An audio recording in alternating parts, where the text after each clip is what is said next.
काय आमची चालू आहे बघा शेतात जायची तयारी. आज संडे असल्यामुळे आज सगळेजण आम्ही प्लॅन केले शेतात जायला. आणि मम्मीने बघा तर मम्मीने बघा आता फ्लावर मस्तपैकी आमटी बनवलेली आहे. आणि आज जेवण पॅक करून आम्ही घेऊन चाललोय. बाहेरचं नको बोललोय, आता खूप होतंय ना बाहेरचं. तर म्हटलं आज घरचंच आपलं जेवण बनवून घेऊन जाऊया. कारण की शेतात आहे ना एवढी भूक लागते काय तुम्हाला सांगतो. इथं वाटत नाही की नको आता न्यायला एवढं. म्हणजे कसं होतंय कधी कधी असं म्हणते कुठं ने आण करता असं होतं असतात ना त्यामुळे नको वाटतं. पण मी आता जेवण पुढे घेऊन जाणार आहे. मग ह्याने कसं पण आलं तर चालतंय. मला काय वाटतंय जेवण कुठंतरी सांडून ठेवायचे. त्यामुळे सगळं पॅक करून मी घेऊन जाणार पुढं. आणि मग ही पोरं सगळी येणार आता तयारी करून त्यांची ते सगळेजण येणार. आणि आता बघा आम्ही सगळेजण पहिला जेवून घेतो मस्तपैकी. मम्मीनं आता माझं आणि अजयचं जेवणाचं ताट रेडी केले. आता आम्ही इथं दोघंजण बसून जेवतो. पप्पा जेवले आणि आता मम्मी पण आवरेल आणि मग सोडून येणार त्यांना दोघांना. बघा आता मम्मी पप्पांना दोघांना मी आता सोडायला चाललोय. आणि इकडे फुलं बघा किती पडलेत बघा.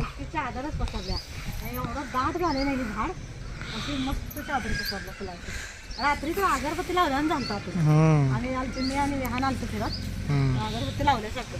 पप्पा पण आलेले बघा. गावाकडची माणसं सामान बघा किती घेतले. आणि गावाकडची माणसं गावाकडची माणसं निघाली गावाला. हे बघा गाईज गावाकडची पाहुणे आल्यात दोघ जण. कसं सामान घेऊन आल्यात बघा. आणि हे जेवण पण घेऊन आलंय बघा सोबत.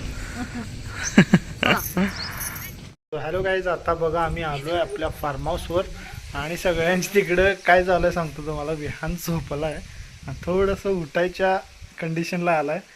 असं जरा असं डोळं उघडायला लागलाय. आणि त्यामुळे सगळेजण वाकून खिडकीतनं बघायला लागल्यात.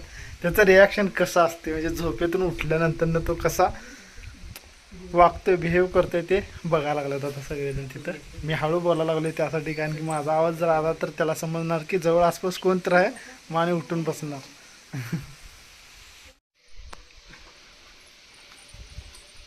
गाईज फायनली बघा विहान उठलेला आहे. त्याला घेतले मी आता. रडा लागला गाईज हळू. त्याला वाटलं की आम्ही सोडून गेलो काय. एकटाच आत होता ना तर भिला खूप. मग आम्ही खिडकीतनं बघत होतो. त्याला म्हटलं हाय हाय आम्ही इथंच आहे. तर आता बघा शांत झाला. कसं घेतलं विहान हाय कर गाईज लोकांना. Hi guys. आता झोपेत आहे ती.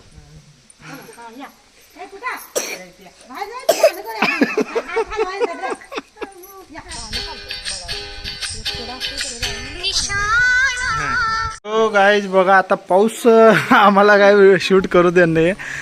बाहेर घेत जाते परत आत पळत येते. इकडं चिखल असल्यामुळे आम्ही इकडं जात नाहीये. बाहेर रोडलाच करावं लागले. आणि इकडं पण पाणी साठलेलं आहे बघा. हे इथं करे का आजी. इथं स्टँड लावायचं चिखलात नाही इथं रे.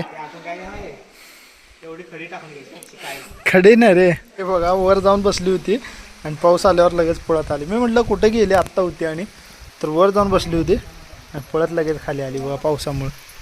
काहीच असं मजा यायला लागल्या. पावसात भिजायचं शूट करायचं परत आता यायचं. आता आम्ही काय करणार आहे जेवायला बसणार आहे. कारण की पाऊस कंटिन्यू असं बारीक बारीक यायला लागलाय. त्यामुळं आता आम्ही जेवायचा प्लॅन करतोय. जेवून मग परत लागायचं. कारण की काय व्हायला लागले जसं जातंय परत पावसाची राप येत्या परत पळत यावं लागते. तर हे रस्ता आपला आत घर आहे ना तर पळत यावं लागतं सगळेजण पळत. तर इकडं आता बघा जेवायची तयारी चालू आहे. तर या जेवायला तुम्ही पण बघूया आता काय काय मम्मीने घेऊन आले. तर गाईज आता जेवण झालेलं आहे आणि पाऊस पण थांबलेला आहे. तर आता आम्ही म्हणतो थोडंसं शूट करून घेऊया. कारण की पाऊस आला की परत मग थांबावं लागणार. ते असंच करते ते संकट लावलं. आणि गोगल काय तिथं आपल्या इथे तिथं नाही गोगल काय.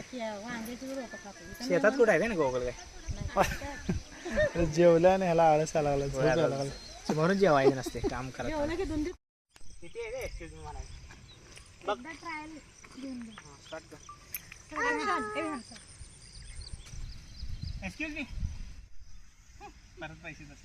तर बघा भेंडी पण भरपूर आलेले आहेत. तर मम्मी हार्वेस्ट करायला लागले कोवळ्या.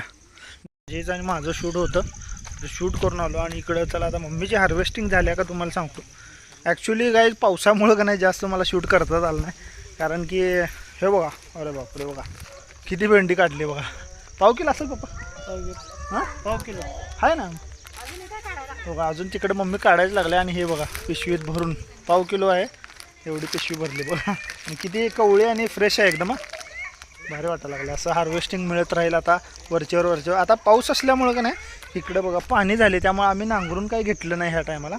आणि भरपूर कामं आहेत आता पावसामुळं. तुम्ही म्हणत असतील की घराची कामं कुठंपर्यंत आल्यात काय कळणार नाही. पावसामुळं काय झाले गाईज आता संडास बाथरूमची फिटिंग राहिल्या आणि लाईट फिटिंग राहिल्या. बाकी पुट्टीचं काम पण आहे ते बघूया आता करायचं आहे का नाही ह्या वेळेस. आणि पावसामुळं ते थांबवले गेले गाईज त्यामुळं काम काही दिसत नाही आहे आता सध्या थांबवले. आठवडा झाला काम बंद केलं. दरवाजा तेवढं पटकन लावून घेतले आम्ही.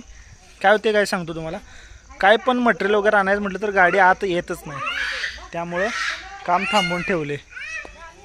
तर गाईज बघा ही गवारीची पण रोपं थोडीशी आली खूप लावली होती पण ही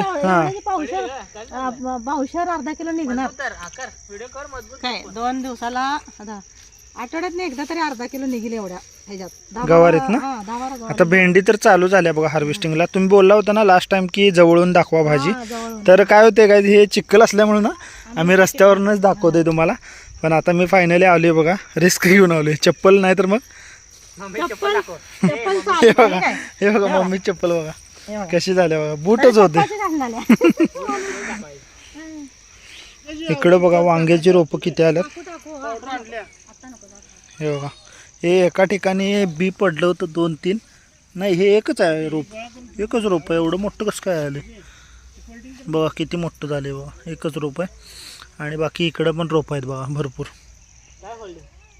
हे मम्मीनं बी इसकटलं होतं तर एवढं बी आल्यात बघा. आणि अद्रक पण बघू शकता किती छान आले आता. आणि इकडं भुईमुग लावले. ह्या साईडला कांदा लावलेला तो काय आला नाही थोडा झाला. आणि हे बघा भुईमुग इकडं असं लावलेलं पप्पांनी थोडे बी टोचले होते तर एवढं आल्यात बघा. काय भेंडी अर्धा किलो निघालेले.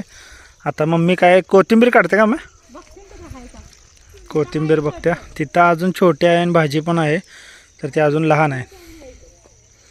बाकी मिरचीची रोपं पण आल्यात बघा. इथं मिरचीची रोपं आहेत हे आणि इकडे टोमॅटोचे आहेत.